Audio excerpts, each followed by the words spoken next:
Magandang hapon mga kaibigan, at sa pagkakataong ito, meron po akong handog na video sa inyo. Ito yung kadalasan pinaniniwalaan ng mga Seventh-day Adventist, lalo na kay Daryl Villanueva. Naniniwala sila na yung Sabat sa Genesis is referring to Saturday. Oh, Sabado, Sabat yan eh. Sabado, Sabat. So, yung Sabado doon is referring to Saturday. Paniniwala yan ng mga Seventh-day Adventist at ni Daryl Villanueva specifically. Pero ang tanong, yun ba talaga ay tumutukoy sa Saturday? Yan ang sasagutin ngayong hapon na ito ni Brother John Ray dito lamang sa Punto por Punto.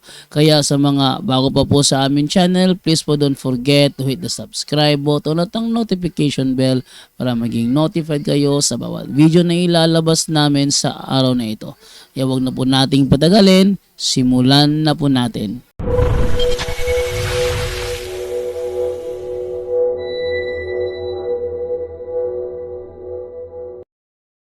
Magandang gabi po, Bro John Ray. Yes, good evening bro. Bro, babalik ako ngayon, bro. Naniniwala naman ako na yung mga pinili ng ating tagapagligtas, the creator of all things, is kukunin talaga niya yon kasi pinili niya yon. Sino? Ang tanong ko lang, Sino ang kukunin niya? Yung mga pinili niya na nasa aklat ng kaligtasan na hindi na mabubura, kukunin talaga niya yon sa four corner of the earth. Mm-hmm. Ang tanong ko, bro, diyan sa sa Seventh-day Adventist, kasi nakita ko na marami talagang mga naniniwala na ang Saturday English man yan, Sabado I think Spanish yan na salita. Marami kasing naniniwala dyan na yan ay totoong araw ng kapahingaan na laging mababasa natin sa Old Testament. Totoo ba yan, bro, na yun talaga ang araw ng kapahingaan o ikapitong araw ng linggo? Okay. At yan talaga na mamahinga ang ating tagapaglikha ng... So, dalawa yung katanungan. Okay. Ang unang katanungan, kung yan ba ay araw talaga ng Sabado at kung yan ba yung kapahingahan ng Diyos. Yan ba dalawang katanungan mo? Okay, sa unang tanong, kung yan ba ay Sabado, yung tinatawag na kapahingahan, no, sa Old Testament, yes. No, yan kasi ang pinili ng mga Israelita dahil yan ang kanilang Liberation Day, no? Ayon dito sa Deuteronomio 5:15, ito tayo mababasa. Alalahanin mong naging alipin ka rin sa Ehipto at mula rooy inilabas kita sa pamamagitan ng kapangyarihan. Kaya inuutos ko na panatilihin mong nakalaan kay Yahweh ang araw ng pamamahinga. So, ang pinili ng mga Israelita, no, sa pamumuno ni Moses, araw ng Sabado sa panahon natin ngayon. Dahil yan ang kanilang Liberation Day. So, sa Old Testament, walang question, yan ay Sabado. Pero hindi yan ang kapahingahan na sinasabi dito sa Genesis 2:2 na nagpahinga ang Diyos, no, dito. Kasi ito kasi yung ginukuha nilang talata. Tinapos niyang likhain ang lahat ng ito sa loob ng 6 na araw at siya ay nagpahinga sa ikapitong araw. Yung kapahingahan dyan na sinasabi does not mean name of the day. It means rest. Dahil remember, itong panahon na ito, itong ikapitong araw na ito, wala pang kalendaryo. Ito ay pagbibilang kung kailan natapos ng Diyos ang kanyang mga gawa. Di natin masasabi na itong araw na ito is literal day talaga na 6 na araw lang. Kasi kung babasahin naman natin ang kung babasahin naman natin ang 2 Pedro 3:8, ito ang ating mababasa. Mga minamahal, Huwag ninyong kalilimutan na sa Panginoon, ang isang araw ay tulad ng 1,000 taon at ang 1,000 taon ay tulad ng isang araw lamang. Kaya yung sinabi dito sa Genesis na ikinakapit nila na ito daw ay Sabado, balikan natin tong talata na to. Ito. Tinapos niyang likhain ang lahat ng ito sa loob ng 6 na araw at siya ay nagpahinga sa ika-7 araw. Hindi ito nangangahulugan na name of the day. It means rest. No? Sa aral ng Katoliko, gumamit ng grammatical explanation. Kung sa grammatical, alam naman natin, no, may homonyms, may synonyms, no? Mga ganun na katawagan sa grammar. So, mayroong tinatawag na homonyms. Ano ba ang application ng homonyms? Homonyms means isang salita pero magkaibang kahulugan. One word, different meaning. Halimbawa, sabihin natin yung langgam. Sa Tagalog, ang langgam lumilipad, ibon. Pero sa Bisaya, sa amin yung langgam gumagapang. Yung tawag niyan, alamigas sa amin. So magkaibang konsepto pero parehas ang katawagan, langgam, that is homonyms. In the same manner, Sabado, it's a homonyms in Catholic teaching because Catholicity is a religion of distinction, no? In like manner, yung Sabado mayroon siyang dalawang kahulugan. Yung isa, name of the day, ibig sabihin Saturday, yung pangalan ng araw, at pangalawa, rest. Kaya ingat sa paggamit ng terminong Sabado kasi hindi lahat ng Sabado na mababasa sa Biblia ay name of the day. Minsan pinapaintindi siya o pinapaunawa na rest. Lalong-lalo na kung Catholic Bible kasi may mga version ng Catholic na ginagamit ng mga SDA na patunay daw na ang kapahingahan talaga ay Sabado. Pero hindi nila alam na dahil Katoliko yan, ang pahiwatig ng Katoliko dyan is rest, hindi po name of the day, kapatid. Follow-up question ko po, dyan lang tayo po sa Sabado na yan. Okay. Sige po. Nasabi mo kanina na noong panahon ni Moses man yan, walang kalendaryo. Tama, sinabi mo, yung mga araw... No. Hindi mo nakuha yung sagot. Ang wala pa sa kalendaryo yung Genesis 2:2, ito. Ito ang wala pa sa kalendaryo, yung gumawa ang Diyos ng araw. Yung matapos niyang gawin ang lahat ng kanyang ginawa. So sa ika-6 na araw siya ay nagpahinga. Ito ang ibig sabihin na wala pang kalendaryo. Sa panahon nila Moises, meron na silang ginagamit na kalendaryo, Jewish calendar at yung kalendaryo ng mga Egyptian. Yan ang pinakaunang ginamit na kalendaryo ayon sa mga encyclopedias. Kaya nga mayroon na silang Sabado eh. Diyan lang tayo sa kalendaryo para wag tayong lilipad sa layo. Yung bang Jewish calendar na sinasabi mo, walang bisa na ba ngayon yan sa mundo? Kaya dyan lang tayo tututok sa Gregorian calendar, hindi na tayo sa Jewish. Meron pa rin kapatid, pero kailangan ikaw wag kang gumamit ng Roman. For sure, ang ginagamit mo ngayon, Roman calendar. Kasi yan ang tinanggap ng buong mundo ngayon. Even Jewish people use a Roman calendar as of these days kasi yan na talaga ang common or tinatawag nating sa lahat na tanggap sa lahat na kalendaryo ang Roman calendar. Wala nang hindi Roman calendar ngayon. Mayroon mang gumagamit ng ibang klase ng kalendaryo according na lang sa kanilang tradisyon like Chinese calendar, Jewish calendar. Sa kanila na lang yun. Pero pag sinabi mo pangkalahatan ngayon, Roman calendar yan at Katoliko ang may gawa, hindi SDA, kapatid. Hindi SDA. So, yung bang... Gregorian calendar. What time is Gregorian calendar para? Sorry, Roman tuloy. Gregorian calendar. Yung Jewish calendar ba tuluyan na bang nawala at Roman... Hindi. Hanggang ngayon, ginagamit pa rin yan ng mga Hudiyo. Hindi naman yan nawala.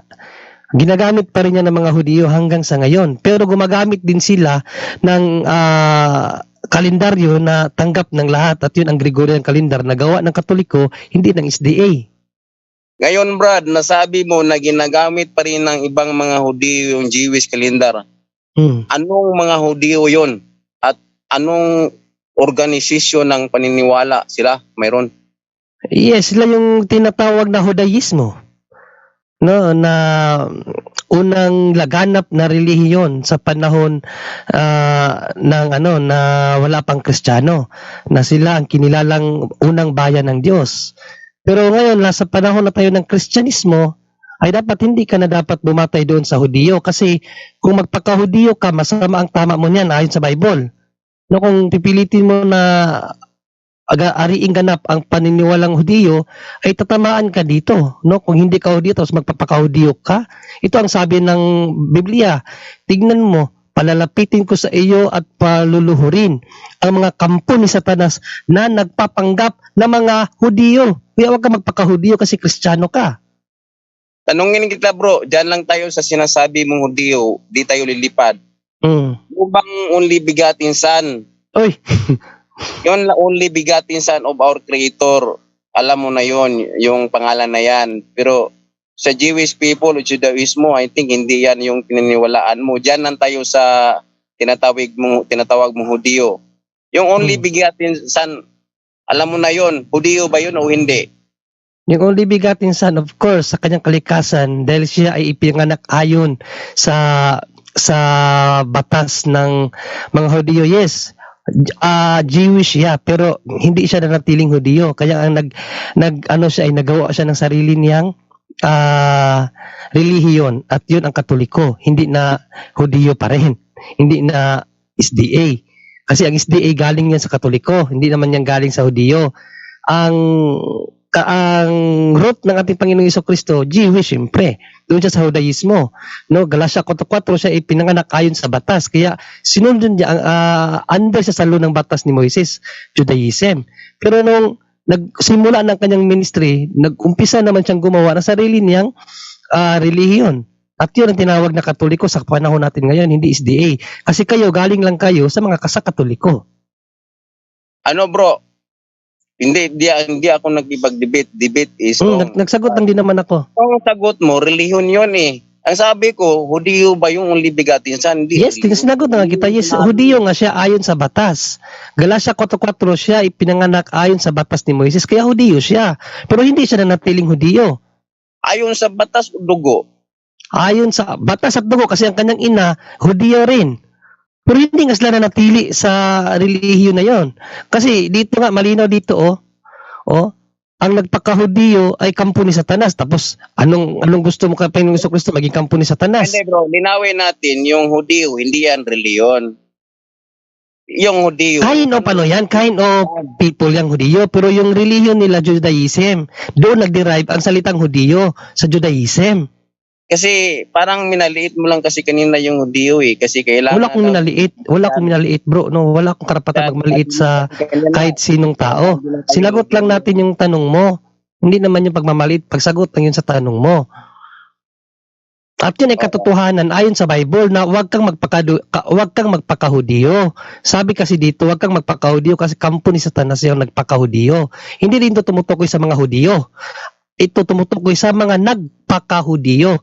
Kaya kung aariin mong ganap na ikaw ay isang Hudyo rin dahil si Panginoong Jesucristo ay Hudyo, tatamaan ka sa talata na to. Kaya huwag kang magpaka-Hudyo kasi Kristiyano ka, hindi ka Hudyo.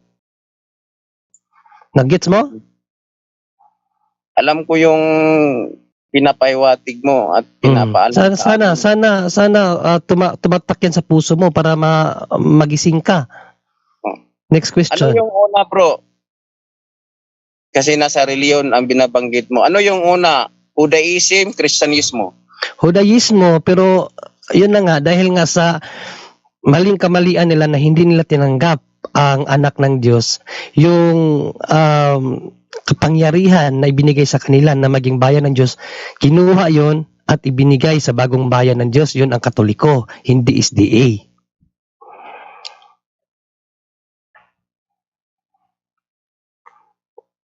Hello? Bro, next question bro. Bro. SDA bro, naniniwala ka ba na balikan natin yung number 1 bro kasi linawin natin. Naniniwala ka ba na totoo ang paniniwalaan nila na yung Sabado Saturday ay araw ng kapahingan o 7th day of the week? Totoo yun, sa panahon ng mga Hudiyo nga. Kaso nga, nasa panahon tayo ng Kristyanismo. Kung Kristiyano kayo, huwag kayong magpaka-Hudiyo. Sa ngayon, ang tanong ko, totoo ba yung pinaniniwalaan nila o hindi? Totoo yun ayon sa Bible. Pero it bases sa Old Testament, hindi nga sa panahon natin. No? Ang kapanahonan na sinusunod ng mga SDA, panahon pa ni Moises. Karon sa panahon na tayo, sa ngayon, panahon na tayo ng Kristyanismo, sa panahon na tayo sa law ng ating Panginoong Jesucristo. Ano ba ang sabi ng Panginoong Jesucristo? Ang nakikinig sa simbahan ay nakikinig sa Panginoon. Ano ba ang turo ng simbahan? Sabado ba o linggo? Linggo Kasi hindi tayo mga Hudiyo.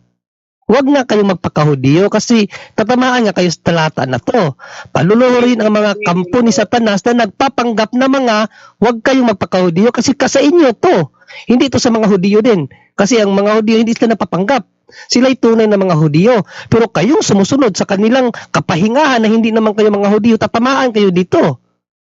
Ibig sabihin, yung mga SD ngayon sa buong mundo na million sila ngayon, ibig sabihin nasa kamalian sila. Abay, oo. Kung susundan nyo lang si San Juan, salita ng Diyos to. Hindi naman sila mga tunay na Hudiyo Nagpapanggap lamang sila na Hudiyo. Ginagaya nila ang aral ng Hudiyo in which matagal na yung pinahinto ng Panginoon. Basa natin na kung hindi ba pinahinto ang kapahingahan ng mga Hudiyo. Ang problema kasi, hindi kayo tinuruan ng tama. Basahin natin sa Hosea kung yun ba ay hindi pinahinto yan. Yung kapahingahan ng mga Hudiyo na yan.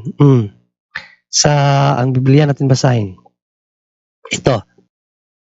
Pinahinto na yan sa panahon pa ni Hosea. Akin din namang paglilikatin ang kaniyang mga kalayawan, ang kaniyang mga kapistahan, ang kaniyang mga bagong buwan, at ang kaniyang mga sabat.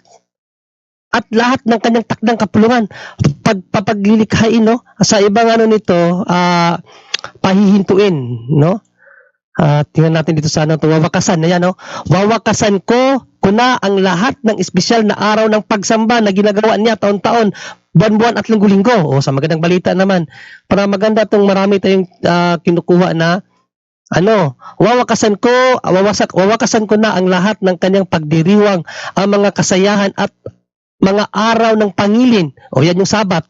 Gayon din ang lahat ng itinakda niyang kapistahan. Kaya nga, kung mabasahin mo dito sa Bagong Tipan, sa Hebrews 4:9, mayroon ng bagong araw.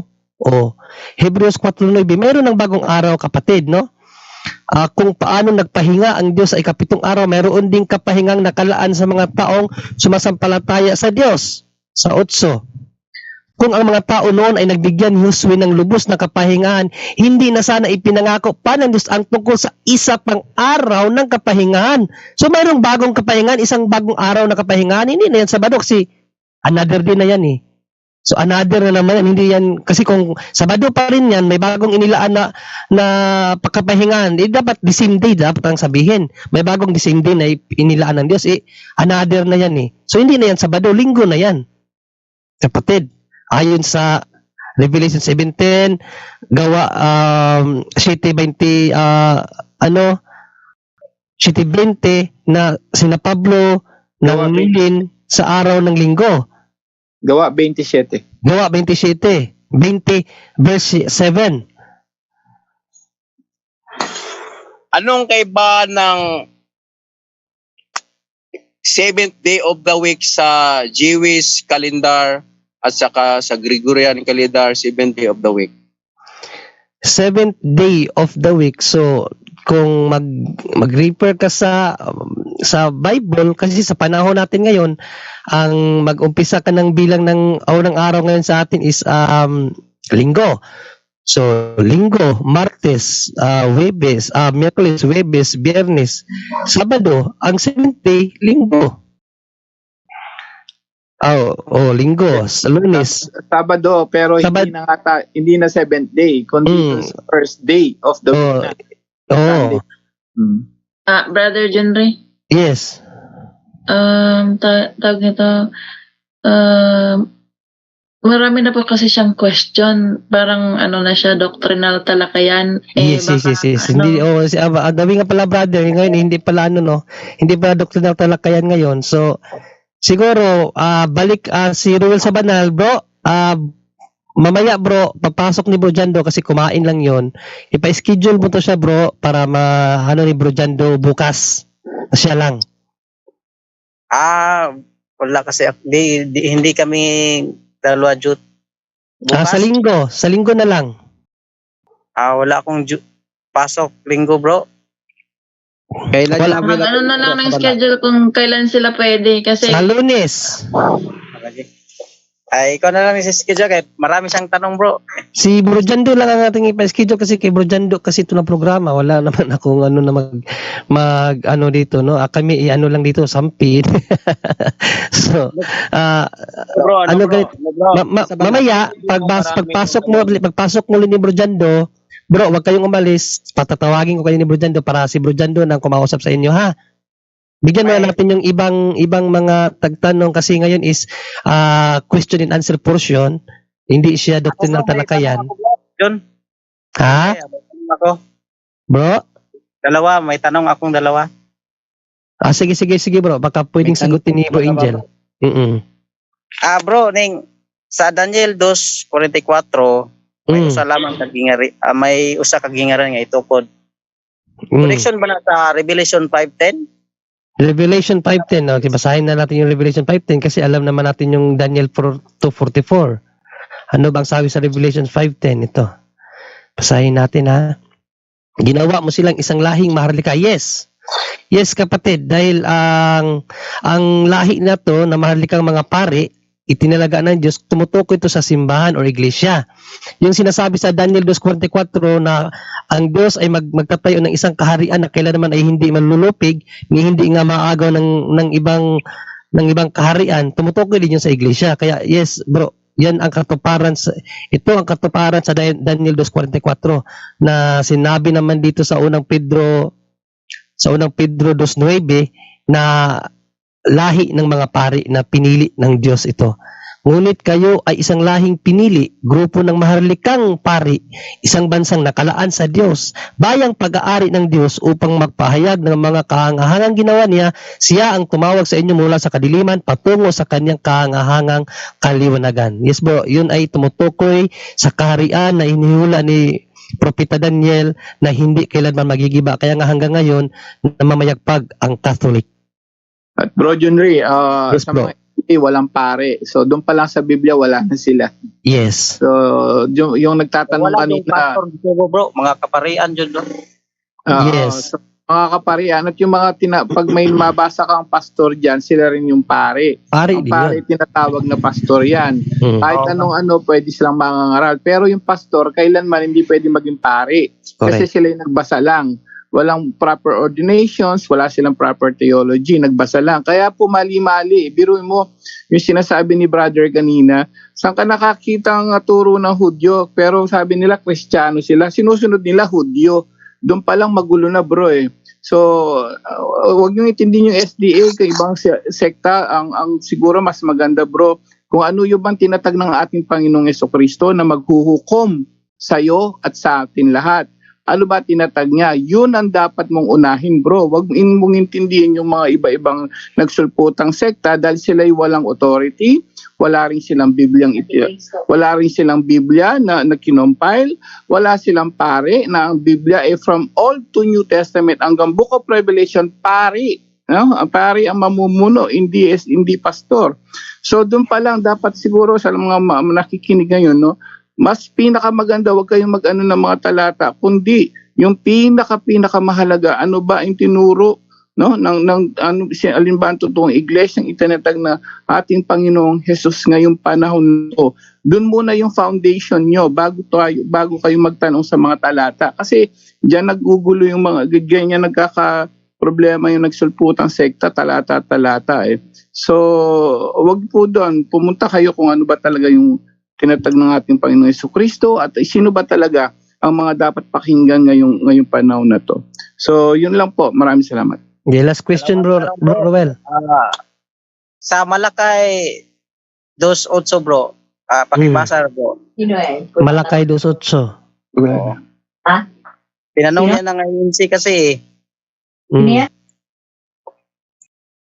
Ito ang nakasulat. Subalit lumihis kayo sa daang matuwid at marami ang nabulid sa kasamaan dahil sa inyong katuruan. Sinira ninyo ang aking kasunduan kay Levi, sabi ni Yahweh na makapangyarihan sa lahat. Anong dito? Anong tanong? yung tanong ko bro Jad. Ang yung sumusuway ba dyan sa kuan nasa loob sa iglesia o yung lumalabas sa iglesia? Wala sa dalawa kasi ang sumuway dito na sinabi mga Hudiyo. Panahon pa to ni Malakias wala pa Kristiyano nito. Subalit lumihis kayo sa daang matuwid at marami ang nabulid at sa kasamaan dahil sa inyong katuruan. Sinira ninyo ang aking kasunduan kay Levi. So ibig sabihin Levi, pari ng mga Hudiyo to. Bro, Malayo yan bro. Old Testament pa yan. Old Testament pa yan, wala pa tayo dyan. Malakias 2:7. Malakias 2:7. Sabi niya, iatras mo sa utsol. Sabi, Ay hindi, ang itong 7 aplikado to sa lahat ng mga pari pati sa New Testament kasi ang pagkapari walang hanggang ano yan, ang pagkapari walang hanggang ano yan kay Yahweh, no? Basahin natin ang ano. Alas na to kasi marami pa magtatanong. Wala yang hanggang tawag nito. Walang hanggang ano yan sa Diyos. 15 ba yun? Tiglit lang Ito. Walang hanggang katungkulan yan sa Diyos. Pahiran mo sila ng langis tulad ng ginawa mo sa kanilang ama upang maglingkod sila sa akin bilang mga pari dahil sa pagkapahid mo sa kanila sa langis. Mananatili silang mga pari habang buhay. Kaya ang pagkapari ay isang katungkulan habang buhay kaya hanggang ngayon may pari pa. Pero napapalitan ang uri ng pagkapari. Yung dating mga pari, pinalitan na yun ayon sa Hebreo na kung ang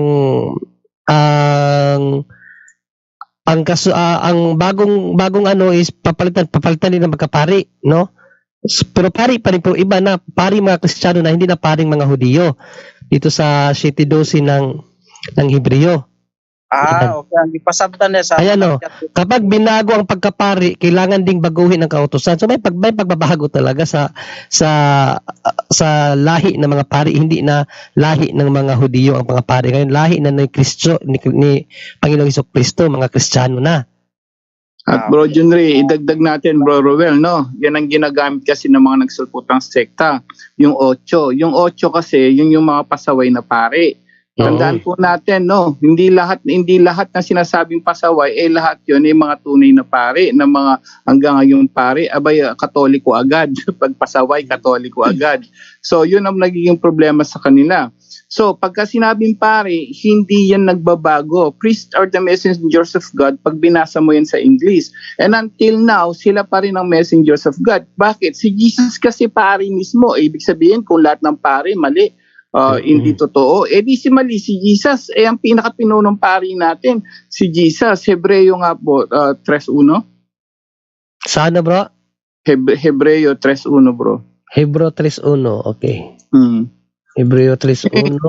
Kung lahat ng pari yan, di pati si Jesus. So, mga pasaway yun. Kaya doon sa 8.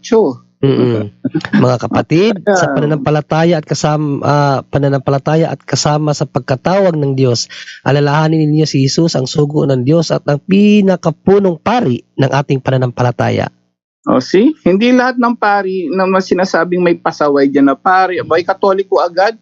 Yan ang nangyayari sa mga nagsulputang sekta. Pag may nabasang patutot, iglesia ng Katoliko kagad yan. Pag may nabasang masasamang salita dyan, Katoliko agad. Sino nagsabi? Sila.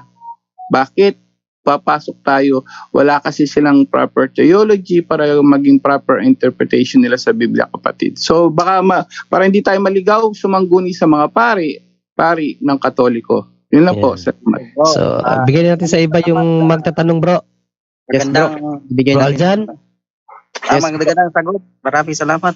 Welcome. Next time na lang, wag kayong umalis. Mamaya, pagbalik ni Jando, papaschedule namin kayo para yun si kapatid ka ganina, yung kaibigan ni... Ano, may problema? Ayun pala. Ayan si Bro Jando. Mayroon, Schedule mo bro kasi yung yung kaibigan ni Brother Sabanal, dami niyang tanong about sa SDA. Sigurado ko ikaw dapat ang humarap noon kasi dati kang SDA. Mas bukas. kabisado mo yung doktrina niyo. Si Ate Edna kasi gusto niya na tanungan muna kasi tanungan ngayon. Kaya sabi ko na lang pa-schedule na lang 'yon para bukas o sa Lunes kaya. sige, bukas pag hindi pumasok si Unmasking Lies bukas, ding bukas. Sige, basta bukas. Brother Roel. Sige bro, Jando, tuloy. Brother Roel, Bro, si Torres ba yung ibig mong sabihin? Si Torres? Si Torres, ang palaging nagtanong. Sige, bukas ng gabi. Kung hindi pumasok si Unmasking Lies, sige, bukas ng gabi si Torres. Wala ugma, dili, pwede ugma bro, kay ako ra magong cellphone ang igamit, wala man gud siya ipat ra mo niyang ginagamit. Bakit? Sa Lunes na lang. Pana bro, ning sa next month na kay pang alas 3 pang ko. Next month? Next month daw. Okay, at yun po yung ating tampok na video kung saan isang security guard po ito si Torres. Nagtanong kay Brother John Ray, may kinalaman sa pananampalatayang Seventh-day Adventist. So, yun po ay mainit na talakayan. Abangan po ninyo mamayang gabi, itanong mo kay Father D po tayo. Sana may... wala si Father Darwin pala.